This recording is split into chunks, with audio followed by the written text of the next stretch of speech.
The PCCooler RZ820 is a large dual-tower air cooler designed to dissipate heat from energy-hungry processors. Its advertised TDP of 290 Watt is among the highest.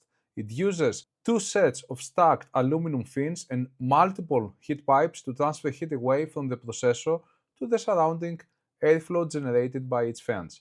Major specifications: design: dual tower heatsink with 8 heat pipes, a mix of larger and smaller diameters running through the fin stacks. Dimensions: roughly 169 mm tall with a footprint that can challenge smaller chassis. Weight: it is significantly heavier than many competitors, close to 1.93 kilos, so the mainboard will get a beating as well. Fans: two double ball bearing fans, typically 120 mm and 140 mm, attached to pull air through the fins. Compatibility: supports a wide range of contemporary CPU sockets from both AMD and Intel, including AM4, AM5, and almost all popular LGA platforms. 5-inch IPS LCD screen with almost HD resolution, 24-bit color, and 60 Hz refresh rate. Also scratch resistant and anti-fingerprint according to PCCooler. The box is huge with a photo of the product on its face with its LCD screen in operation. Around the back you will find the technical specifications, and inside the box the cooler is well protected by packing foam. The cooler features a dual tower design and it is enormous. It doesn't use an offset heat pipes layout, but the adjustable height of the front fan helps avoid DDR RAM issues. The screen on the top is quite large. There are 8 heat pipes in a large dual tower layout. The heat pipes pass through the cooler's base, which comes with pre-applied thermal paste. The cooler's base is convex, so it is more suitable for Intel processors which have slightly concave IHS, but not with AMD AM5 CPUs which also have a slightly convex IHS and a very strong head spreader that does not flex. The display can be easily removed because it is held in place by magnets.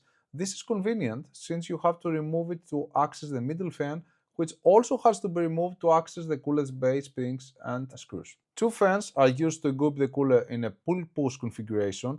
They use dual ball bearings which are noisier than fluid dynamic bearings at low speeds but much more tolerant at higher operating temperatures.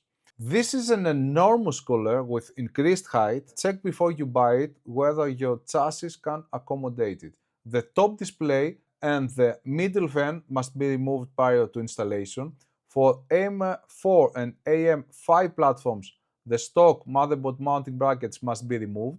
The installation process was simple and direct, with easy alignment and clear tactile feedback from the spring-loaded screws indicating correct mounting pressure and full engagement of the retention mechanism. Any possible RAM clearance issues can be easily addressed thanks to the front adjustable in-height fan. Middle fan installation and removal were straightforward, requiring no excessive force or additional tools. Cable routing was simple, and the provided Y cable allows both fans to be connected to a single CPU fan header. Thermal paste is included in the package, and the paste comes with pre-applied thermal paste. I first installed the cooler in a Hemi anechoic chamber and with the help of a highly sophisticated sound analyzer, take all necessary noise measurements for testing. Afterwards, I installed the system inside a giant climate chamber where the ambient temperature remains steady at 25 degrees Celsius. This way, I don't have to account for the delta since I can evaluate all coolers under the same conditions. I use two systems to check both AMD and Intel performance. The pair of fans is noisy even at low speeds. This is why most brands avoid ball bearing fans and go with rifle or fluid dynamic bearing fans. That said, double ball bearing fans are generally considered better than FTB ones, not because they are better by design, but mainly because of the cheap FTB fans that exist today in the market, which can leak or dry out. In general, FTB fans are sensitive to poor oil sealing and are not suitable for operation at high temperatures, while double ball bearing fans have very high temperature tolerance, 70 to 90 degrees continuous. What you should know is that proper FTB is the best bearing ever invented for consumer fans, but if you plan on keeping the fan operating above 50 degrees Celsius, you should consider a double ball bearing fan. That's why server PSUs typically use double ball bearing fans. Tolerance to high operating temperatures and no noise sensitivity issues because servers are typically loud machines. In this table, you will find the peak frequency noise at various fan speeds from 10 to 100%. I have also recorded the signals to show you how they sound like. Note that I've enabled automatic gain control to facilitate their reproduction. The provided recordings are intended solely for oral identification.